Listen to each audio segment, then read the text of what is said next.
चला है जो, ये क्या है? ये हम लोग इस समय बूढ़ा मदमेश्वर भगवान का जो वृद्ध रूप है वो है।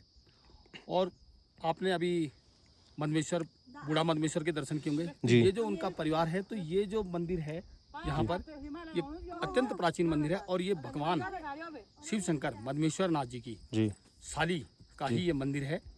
क्योंकि परिवार में बहुत से सदस्य होते हैं, जैसे माता पिता, भाई बंधु, चाचा ताऊ, इसी प्रकार से एक ससुराल पक्ष होता है, सास ससुर, साला साली। तो ये उनकी परिवार एक तरह से। तो उसी का ही ये जो है स्वरूप है।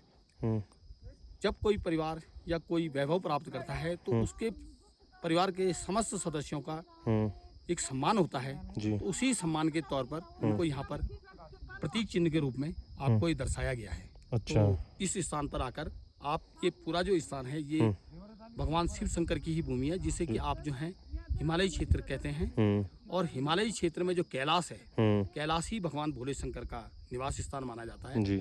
तो हम लोग जो हैं श्रद्धालु लोग यहाँ पर आकर, हम लोग भगवान के चरणों में ही माना जाता है। आप यहाँ पर कहीं भी जाएंगे तो ये भगवान शिव शंकर की ही भूमि है। मगर उसमें से कुछ स्थान ऐसे होते हैं जहाँ तक मनुष्यों का पहुँचना संभव होता है। तो उन्हीं स्थानों के द्वारा मनुष्यों को जो उन्नत किया जाता है, तो वो हम लोगों के लिए, इंसानों के लिए पूजनीय स्थल बन जाते हैं। जी। अच्छा, एक चीज़ और बताइए मेरे को, मतलब भोले बाबा की साली की वो है ये, मतलब साली कौन थी उनकी? उनकी साली का नाम तो मुझे भी इतना पता नहीं है, मगर ये वो कुछ तो स्टोरी होगी इसके पीछे, लोगों के मुंह से ही सुना है ये। अच्छा जी। ना अब इसमें कितनी वो है, मतलब पुराना ही कुछ चलता आ रहा है वो। ये चलता आ रहा है। और ये जो सामने आप उसे बूढ़ा मदमेश्वर के मंदिर को भी दिखा दीजिए जी। और ये जो ताल वगैरह ये प्राकृतिक है।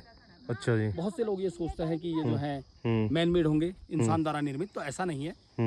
क्योंकि प्रकृति जिसको रचती है उसका ही जो है संरक्षण भी करती है जी। यदि मैन मेड होता तो कुछ दिनों में जो है डिस्ट्रॉय हो जाता। सही बात है ना। तो ये क्या है कि यहीं पर पानी बरसेगा और इसकी जो जमीन है वो दलदली है। अच्छा। यदि ये इंसान जैसे, तो गहराई है इसमें? हाँ, काफी गहरा होगा।